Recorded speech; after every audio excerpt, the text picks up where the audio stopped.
Well, my congratulations, first of all, to the ODK initiates and the recipients of the ODK awards. You honor us by your activities and all that you've done. And as far as June, you can see why Bo says she gets it. I do have to say one thing about June that she left out about what a provost does. There's a part of our bylaws that says when the president is incapacitated or incapable of rendering a decision, the provost takes over. And as June is fond of pointing out, that only happens about 3 or 4 times a day. And so we will indeed miss her. Let's see. Put that up there so that you all can see what the Washington Award actually looks like. And as you will see on your program, the trustees established the Washington Award about a decade ago to recognize individuals who have had an impact on the university through their generosity and who have brought distinction to Washington and Lee through the course of their lives and their careers. It is given only occasionally and only when the time is right. Past recipients are the Lenfest, the Johnsons, as in the Rupert Johnsons, former Senator John Warner, and tonight we add Roger Mudd to that Hall of Fame group.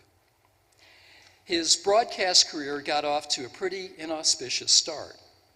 His first day on the job as a 25-year-old radio news announcer for W&L in Richmond, there was breaking news. Pope Pius XII had taken seriously ill. In his recently published memoir, The Place to Be, here is how Roger describes his first big moment in the industry.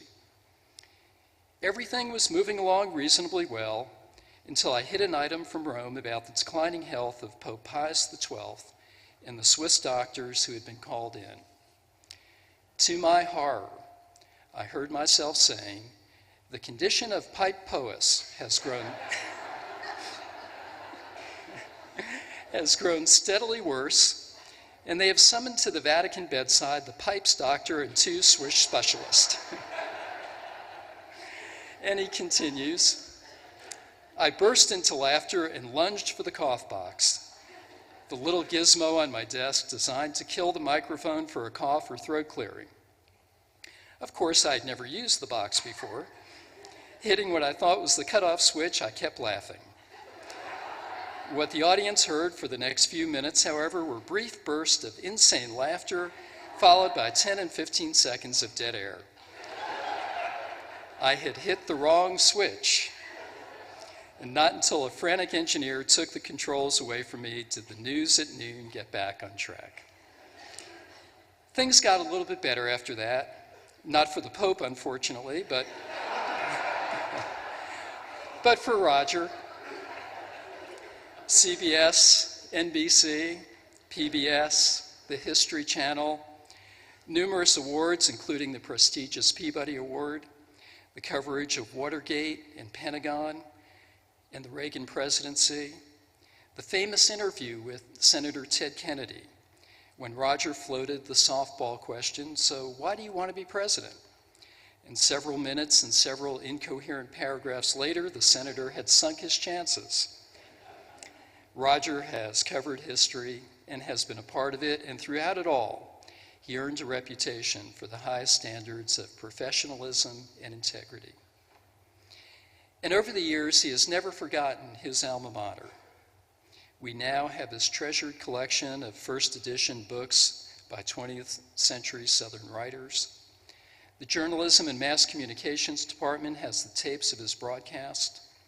He has taught here a few times over the years, lectured several times, and now serves on the advisory board for the journalism program. My fellow members of the class of 1976 share a special bond with him. He received an honorary degree that year from his alma mater. And then last fall, he presented us with an opportunity. Washington and Lee has always been known for educating students to lead lives of integrity and character. We have never wavered from what is truly the most intimidating part of a liberal arts education. We have to teach students not necessarily how to behave, but how to think about ethical and moral questions, and how to recognize an ethical dilemma when they see it. It is an intellectual task. We want our students to develop habits of the heart, but the way to a young person's heart is through the head. If they reason well, they will do well. As challenging as that has been in the past, it will be even more so in the future. And because of Roger's $4 million gift to establish the Roger Mudd Center for the Study of Professional Ethics, we will be equipped not only to educate our own students, but also to serve as a model that other institutions will look towards for development of the curriculum, for scholarship in tough ethical questions, for programs of interest to professionals already in the field, and for professional development of faculty in many areas, the sciences, business, law, journalism, and the social sciences. An on-campus committee is already hard at work planning for the future. As I said when announcing Roger's gift, it is one thing for Washington Elite to have a center for the study of ethics. It is quite another thing to have the Roger Mudd Center for the Study of Professional Ethics. This is the perfect alignment of the man and the university's long-standing traditions and values. With gratitude, it is my distinct honor and privilege to bestow upon Roger Mudd, class of 1950, the university's Washington Award. Roger.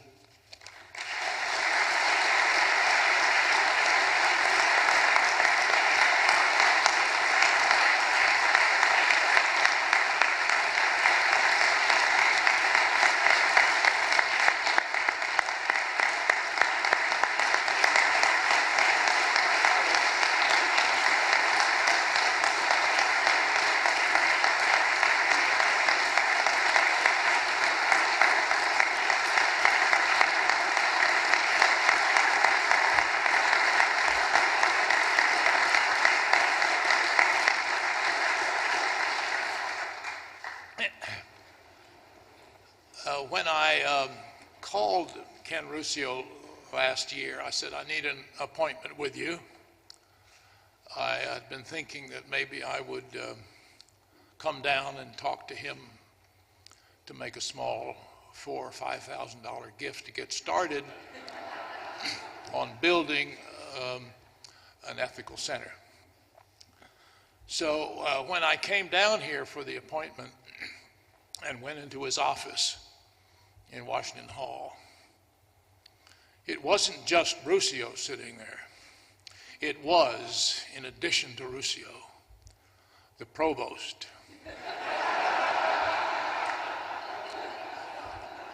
3 deans, the director of development, the university lawyer, a CPA, a notary public, and a stenographer.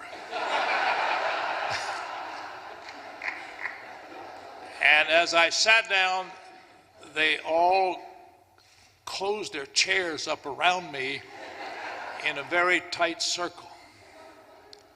And 3 hours later, when I staggered out of the room, I realized that somehow I had told them I would give this crowd $4 million. Well, they took a picture of me right after the meeting under the columns. And a friend of mine, a classmate, saw the picture in the Alumni magazine a month later, and he wrote to me and said, "Why do you look so haggard?"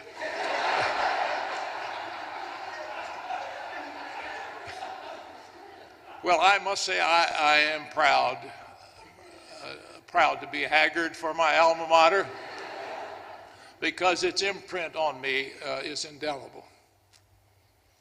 And what the provost says is true, that imprint, that stamp that's put on you cannot be eradicated. And that's why I come back, and that's why all of us come back. So on this evening, this precious moment for me to receive this marvelous award means that I am now prepared to release the balance of my pledge